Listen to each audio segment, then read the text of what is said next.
So this is probably a pretty reckless, foolish walk because there is a storm coming in today. I had hoped to go out to Bridlington and Filey Brig on the East Yorkshire coast and do a walk out there, but yeah, with the storm front coming in by about midday and thunderstorms all going under this really low-hanging buddleia, yeah, just sacked it off. I'll do that next weekend when the weather's better, because it's a bit of a trek out there, to be fair. So today I'm just walking up the River Foss, doing a walk I've done before on this channel. God, what a start. It's quite overgrown. But yeah, so I've done this walk before, but got my camera with me today. See if I can take some slightly arty pictures. See a couple of churches on the way. And yeah, try and avoid the July downpour. But I hope you enjoy this riverside walk. So what camera am I using? Well, I've had this Panasonic Lumix DMC FZ200 for about 10 years. It's not the best camera, but it's what I can afford, what I've still got. And that's what's in my bag today, apart from a raincoat and a lot of Kendal mint cake. So yeah, I'll take some pictures. This looks like a good place to take our first picture today. It's the bridge that goes over Huntington Road as we wind our way north out of the city of York.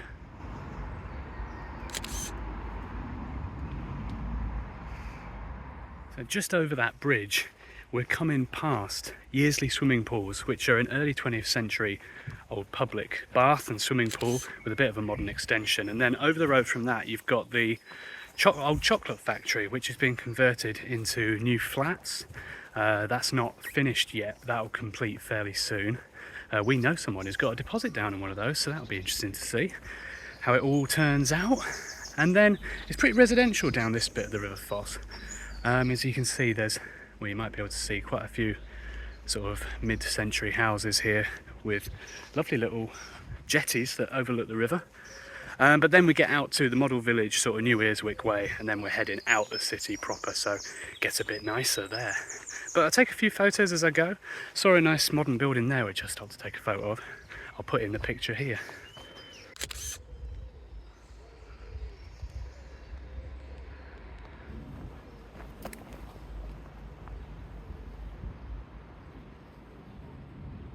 The River Foss is the lesser known of the two large rivers that run through and feed into the city of York, overshadowed by its significant other, the River Ouse, which is by far the greater river running through the heart of the city, over which many famous and, well, not famous, well-known bridges are built. But the Foss in its own right has a very long, rich history.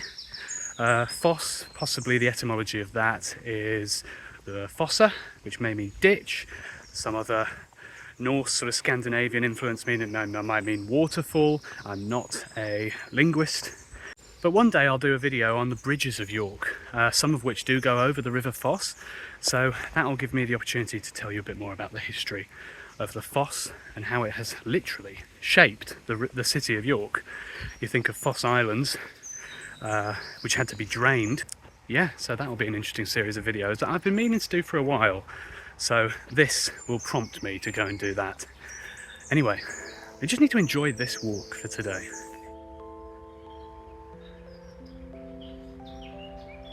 Oh, I've not even come that far out the house and I'm having to stop and have some water because it is a stinking hot and I am sweating like a beast.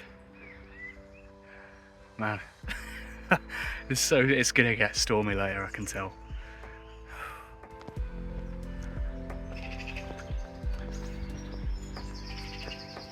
Maybe I should be taking part in this, the Foss Photography Club.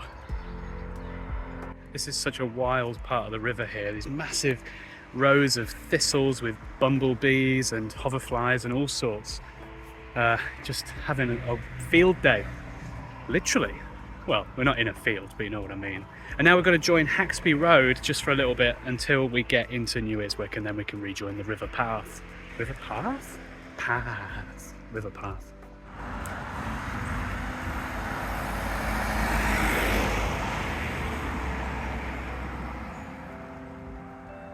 I'm just taking another breather here in New Earswick, in front of this willow, surrounded by birch trees. The Foss is just a few metres away over there. One thing that the Foss is known for is the tansy plant and the tansy beetle. Quite a rare sort of iridescent green shiny beetle. It's a really beautiful thing. There's a great mural to the tansy beetle in the centre of York, just near the railway station, on the sort of Blossom Street side, but when you dip down and curve around it's over there.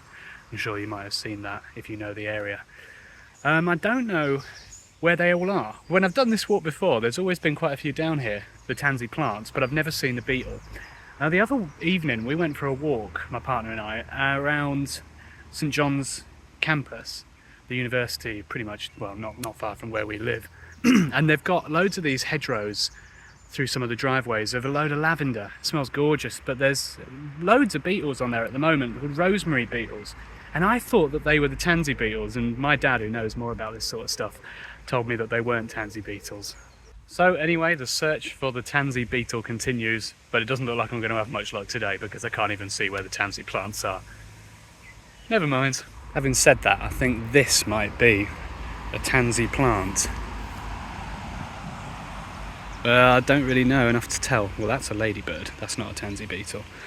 But I think if memory serves, when the buds here and the heads become properly yellow, I think the beetles work their way up from the bottom of the plant because they do something at the bottom and then they head up towards the top of the plant, and that's where people can see them.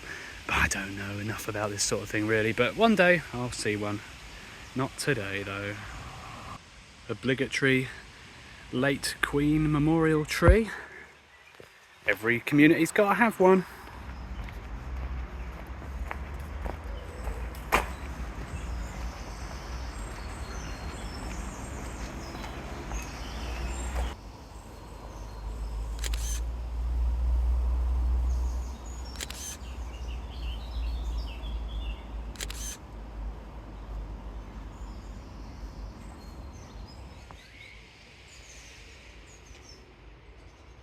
I'm glad to be off the river path for a minute or two because some of those tracks, they're so overgrown, the vegetation and the plants are just so dense, it's sort of suffocating, there's no air, it's so balmy and hot and stuffy, and it just is exhausting. So to get out here where, you know, there's roads, I wouldn't normally say this, but yeah, it's like an actual breath of fresh air actually, because you're not suffocated by all that dense vegetation.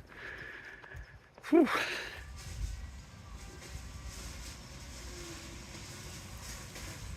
It's time for another hydration stop, I think.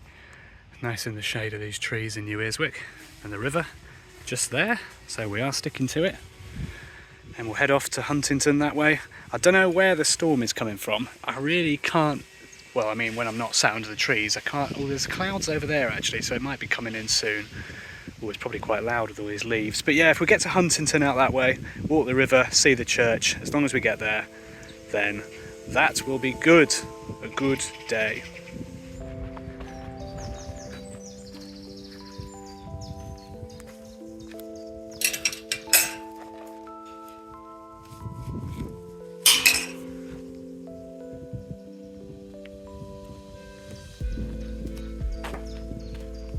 I've not had the best run-ins with cows on walks recently. A couple of weekends ago I did a walk from Market Wheaton up on a bit of the Wolds Way, sort of Yorkshire Wolds foothills area, and my god, I was actually having to bat cows away with with my hat. I think it was my hat. I distinctly remember waving something at them, but yeah, they were curious cows, and it is slightly terrifying when you get a curious cow. But you never hear of anyone being killed by a cow. These ones are very docile, so that's good. Good news.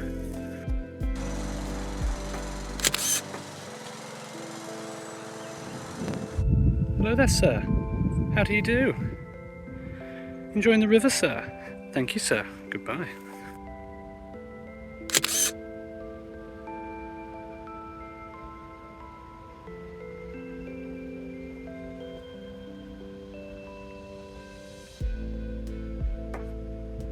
Follow the path up there. It's a beautiful bend in the river. And look at it down there. So dense. Wow. Oh, can you see that? God, well, yeah. the path is just... where's my finger? Ooh, there. That's not the path, that's the river. Anyway, this is the path. So I've just come off the river path.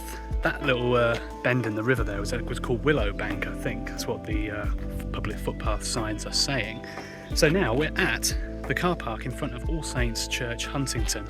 Now what you can do is you can go down that way, further down the Foss Walk, but I've just seen that the church open sign is out the front of the porch here, which is great news. I've not been in this church since 2020 when I came in during lockdown. It's been a few years, so I'm excited to see inside.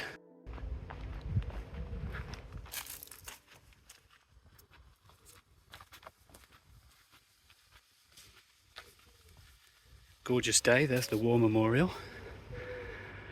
Pretty classic. World War II memorial by the looks of it. And here is All Saints Church. Now, off the top of my head, from what I can remember, it is a medieval foundation, but this is of course rebuilt. There's a lot of 19th century work here. Quite a nice little spire there.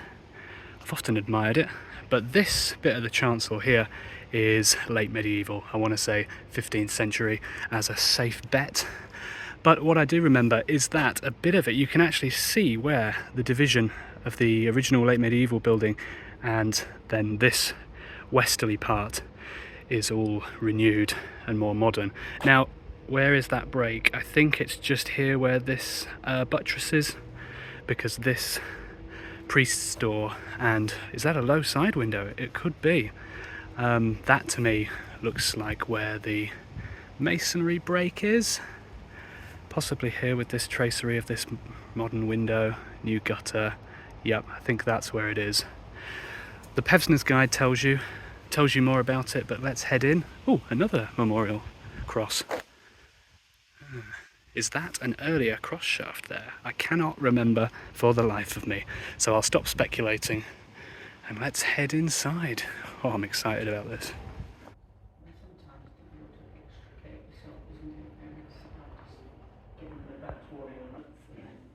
Every 5 years we spend a lot or not so much for the things to do with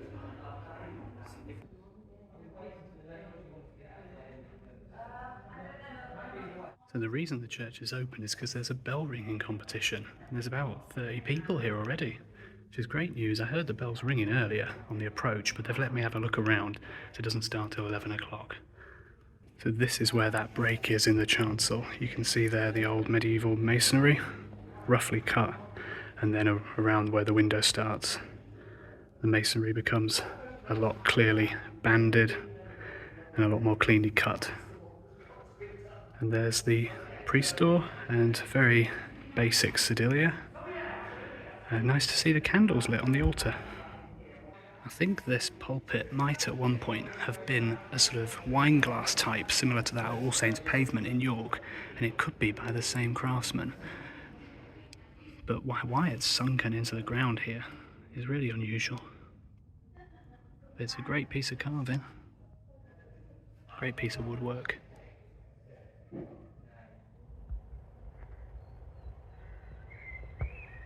That's about it really, so it's coming up to 11 o'clock.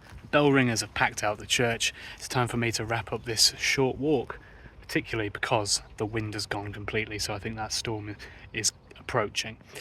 But a nice way to sit here on the bank of the Foss with the church behind me.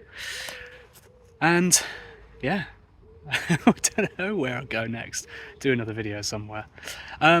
I want to end just by taking a quick look at some of the churchyard monuments. I saw one in there which from a geological point of view look really interesting. So if you enjoyed my geology walk in York Cemetery a couple of weeks ago, then these last few clips to see out today's video may interest you as well. Alright, thanks guys, see you on the next walk. Right, so back into the churchyard. Little modern gate here, not been closed properly. I'll make sure that's closed properly. Good, right, okay. Well, there's the medieval chancel of the church, but we're not here to see that. I want to see this monument here. As a last and final thing today, look at that hunk of stone. It's monolithic.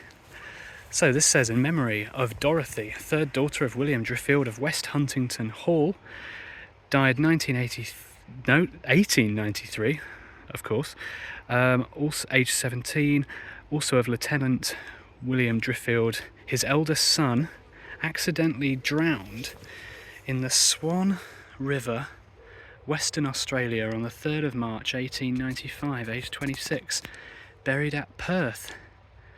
And also Caroline Norton, his second daughter, killed in Mashonaland in 1896. Can't say I know where that is, but what a hunk of stone with some interesting characters, sons and daughters of a wealthy military type who lived at Huntington Hall. But what a stone. Is that a kind of granite? It's very rough to the touch. Anyway, that's an impressive memorial stone, which I think is very tasteful. Okay, see you later, Huntington.